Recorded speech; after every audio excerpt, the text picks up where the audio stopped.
Mixly, the power of diversity. So I'm here today to talk about the argument that race is a social construct. Now, this is an idea that when I first heard it, I did not get at all.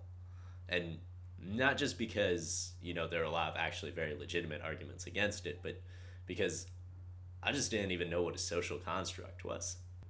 So, naturally, being a child of the internet, I went to dictionary.com and I found this definition that a social construct is a social mechanism, phenomenon, or category created and developed by society, a perception of an individual, group, or idea that is, quote, constructed, end quote, through cultural or social practice.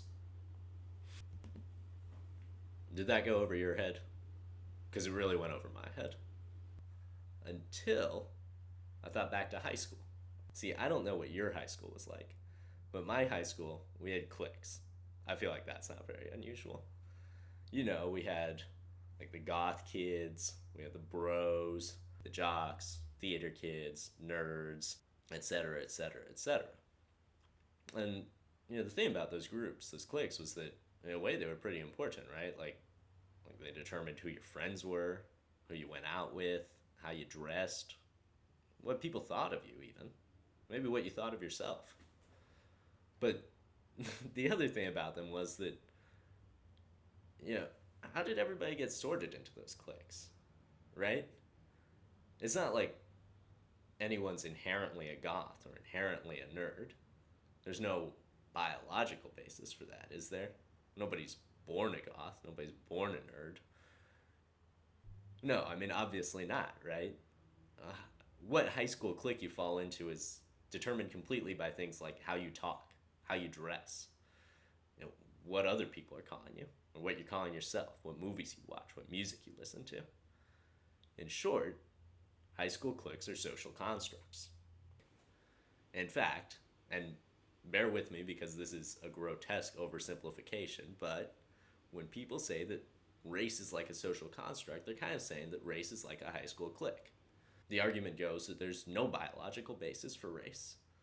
We determine a person's race entirely on things like, culture, language, how people self-identify, how other people identify them. If it sounds a lot like the ways we determine what clique someone falls into, well, maybe it should. They're both social constructs. Well, you might be saying, but wait, I've got you.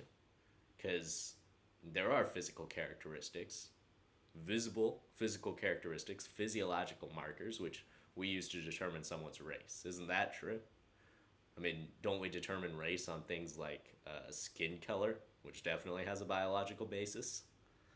Well, I think what proponents of the race as social construct theory might have to say to that is that when 200 years ago, this dude and this dude would have both been considered not white, and this dude and this dude were both considered black, well, maybe race is a lot more changeable, a lot more variable than you'd expect for a concept that's supposedly based on the hard science of biology.